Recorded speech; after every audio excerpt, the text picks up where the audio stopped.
नमस्ते दोस्तों, वेलकम है आपका the ultimate Gyan rise with wisdom पर, जहां मिलती है आपको इंटरेस्टिंग और यूजफुल इन्फॉर्मेशन सिंपल और शॉर्ट स्टाइल में।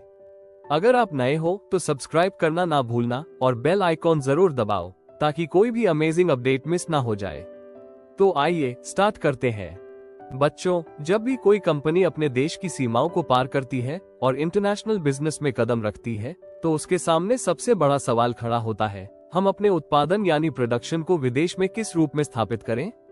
ये सिर्फ ये तय करने का मामला नहीं है कि फैक्ट्री कहाँ लगेगी, बल्कि यह भी देखना पड़ता है कि उस फैक्ट्री या उस उत्पादन इकाई पर ओनरशिप और कंट्रोल किसका होगा। कुछ कंपनियां ये चाहती हैं कि सारा काम उनके अपने हाथों में हो, इसलिए वे होली ओन्ड सब्सिडरीज बनाती हैं। लेकिन कुछ कंपनियां सोचती हैं कि अकेले सारे रिस्क और कॉस्ट उठाना मुश्किल है, तो वे दूसरों के साथ मिलकर काम करती हैं, जैसे जॉइंट वेंचर्स, फ्रैंचाइजिंग, लाइसेंसिंग, अलायंसेस या मैनेजमेंट कॉन्ट्रैक्ट्स। इसलिए फॉर्म्स और ओनरशिप ऑफ फॉरेन प्रोडक्शन का चुनाव किसी भी कंपनी की इंटरनेशनल स्ट्रैटेजी का दिल होता है। गलत चुनाव कंपनी को नुकसान पहुंचा सकता है और सही चुनाव कंपनी को ग्लोबल सक्सेस की ओर ले जा सकता है। अब बात करते हैं उन कारणों की जिनके आधार पर कंपनियां ये तय करती हैं कि उन्हें विदेश में किस तरह का मोड अपनाना है। सबसे पहला कारण है कॉस्ट कंसिडरेशन।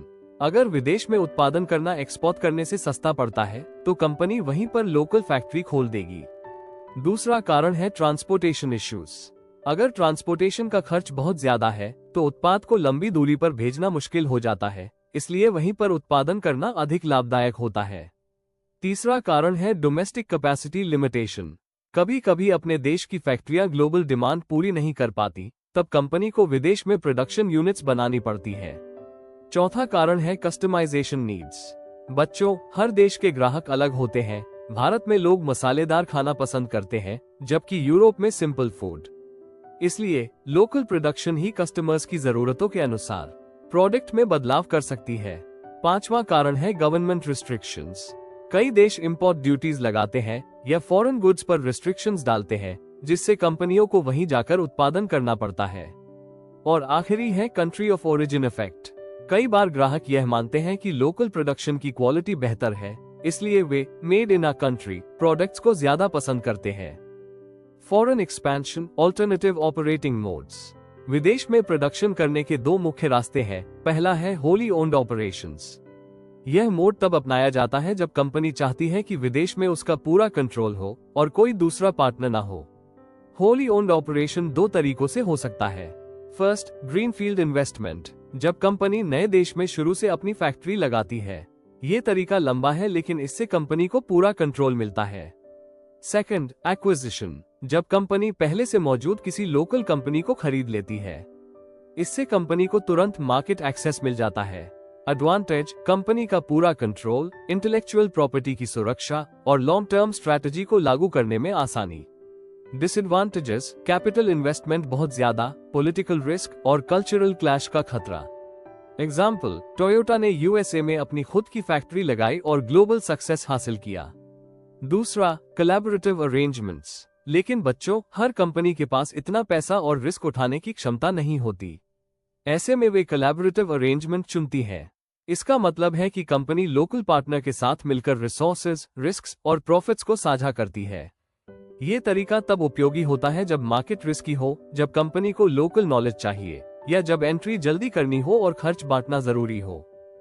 बच्चों, अब हम विस्तार से देखेंगे कि कंपनियां किन किन तरीकों से कोलैबोरेशन करती हैं। कोलैबोरेटिव अरेंजमेंट का मतलब होता है दो या उससे अधिक कंपनियां आपस में रिसोर्सेज, नॉलेज, रिस्क और प्रॉफिट्स को साझा करती हैं। लेकिन ये शेयरिंग अलग अलग रूपों में हो सकती है। 1. Strategic alliance. वो समझौता है जिसमें दो कंपनियां अपने अपने फायदे और स्ट्रेंथ्स मिलाकर काम करती हैं।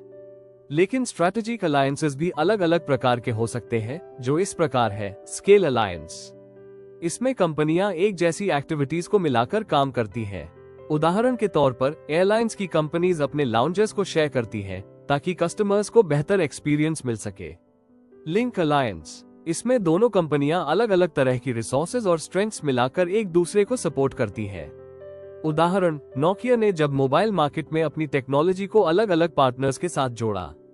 Vertical alliance. ये वैल्यू चेन के अलग अलग स्टेजेस पर कोलैबोरेशन होता है। उदाहरण, फ्रैंचाइजर और फ्रैंचाइजी का संबंध, एक कंपनी ब्रांड और प्रोसेस देती है और दूसरी इन्वेस्टमेंट करती है। हॉरिजॉन्टल अलायंस, इसमें कंपनियां एक ही स्टेज पर मिलकर प्रोडक्ट्स या मार्केट्स को एक्सपैंड करती हैं। उदाहरण के लिए, दो कार कंपनीज मिलकर न्यू मॉडल लॉन्च करें। सेकंड, लाइसेंसिंग एक बहुत कॉमन तरीका है। इसमें एक कंपनी अपनी टेक्नोलॉजी, ट्रेडमार्क, ब्रांड नेम या कॉपीराइट किसी दूसरी कंपनी को इस्तेमाल करने की परमिशन देती है और बदले में रॉयल्टी लेती है। ये तरीका तब उपयोगी है जब किसी कंपनी के पास यूनिक प्रोडक्ट हो, लेकिन वो हर जगह खुद प्रोडक्शन नहीं कर सकती। उदाहरण, डिज्नी अपने कार्टून कैरेक्टर्स जैसे मिकी माउस, फ्रोजन आदि को लाइसेंसिंग एग्रीमेंट के तहत खिलौने बनाने वाली कंपनियों को यूज करने देती है। थर्ड, फ्रैंचाइजिंग लाइसेंसिंग का ही विस्तृत रूप है।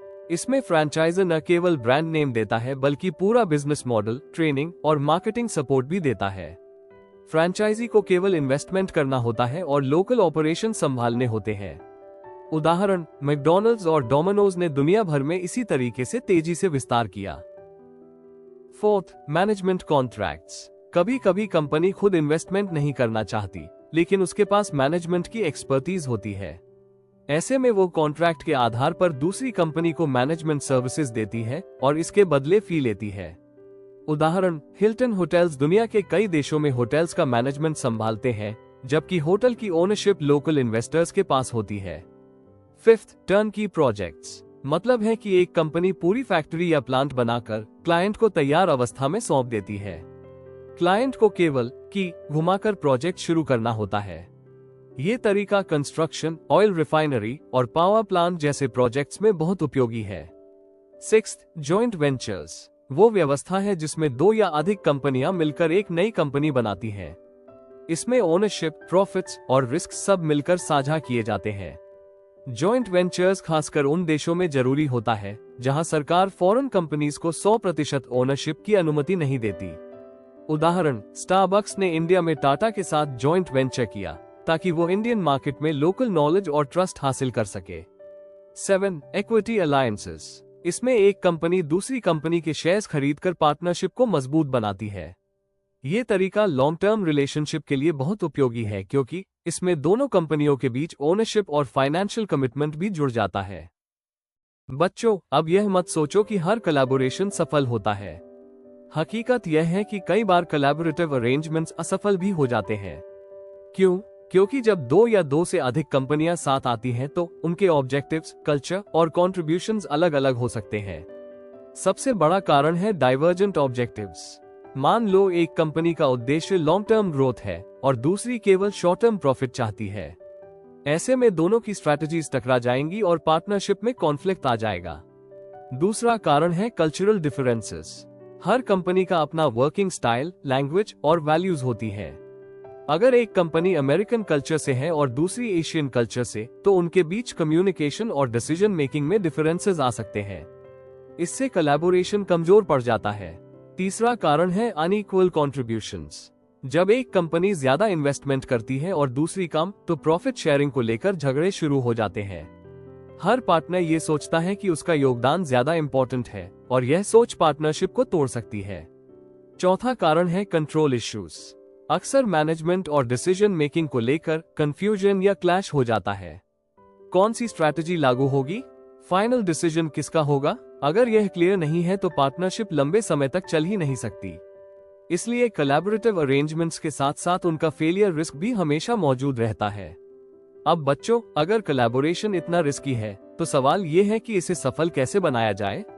जवाब है प्रॉपर मैनेजमेंट। सबसे पहला कदम है राइट पार्टनर सिलेक्शन। अगर आपने गलत पार्टनर चुन लिया तो अरेंजमेंट शुरू होने से पहले ही विफल हो जाएगा। इसके लिए इंटरनेशनल बिजनेस में अक्सर country attractiveness, company strength matrix का इस्तेमाल किया जाता है। इसमें देखा जाता है कि होस्ट कंट्री कितनी आकर्षक है और आपकी कंपनी की ताकत उस मार्केट में कितनी फिट बैठती है। दूसरा कदम है क्लियर कॉन्ट्रैक्ट्स। हर पार्टनर की राइट्स और ड्यूटीज को लिखित रूप में डिफाइन करना जरूरी है। कॉन्ट्रैक्ट में profit sharing, risk distribution, management rights और एग्जिट क्लॉजेस साफ साफ होने चाहिए। तीसरा कदम है म्यूचुअल ट्रस्ट और ट्रांसपेरेंसी। बिना भरोसे कोई भी पार्टनरशिप लंबे समय तक नहीं चल सकती। अगर पार्टनर्स एक दूसरे पर शक करते रहें तो कॉन्फ्लिक्ट्स निश्चित हैं। चौथा कदम है रेगुलर मॉनिटरिंग और फ्लेक्सिबिलिटी। मार्केट और बिजनेस एनवायरनमेंट बार बार बदलते रहते हैं।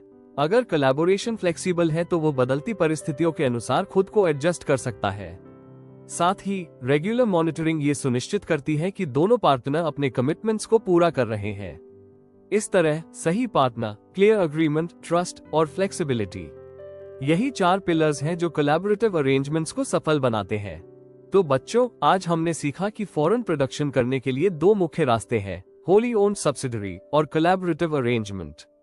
होली ओन्ड का फायदा है कंट्रोल और सिक्योरिटी, लेकिन नुकसान है हाई रिस्क और हाई कॉस्ट। कोलैबोरेटिव अरेंजमेंट का फायदा है शेयर्ड रिस्क और लोकल नॉलेज, लेकिन इसमें कॉन्फ्लिक्ट्स और कल्चरल प्रॉब्लम्स हो सकती है। आखिरकार सफल वही कंपनी होती है जो मार्केट को समझकर सही मोड चुने और उसे सही मैनेजमेंट के साथ चलाए। Thank you. अगर वीडियो पसंद आया हो तो एक लाइक जरूर कर देना और कमेंट में बताओ आपका क्या थॉट है। चैनल को सब्सक्राइब करो और शेयर करो अपने दोस्तों के साथ। नॉलेज बढ़ाओ फन के साथ। मिलते हैं नेक्स्ट वीडियो में, तब तक के लिए stay curious and keep learning and follow the ultimate Gyan. Rise with wisdom.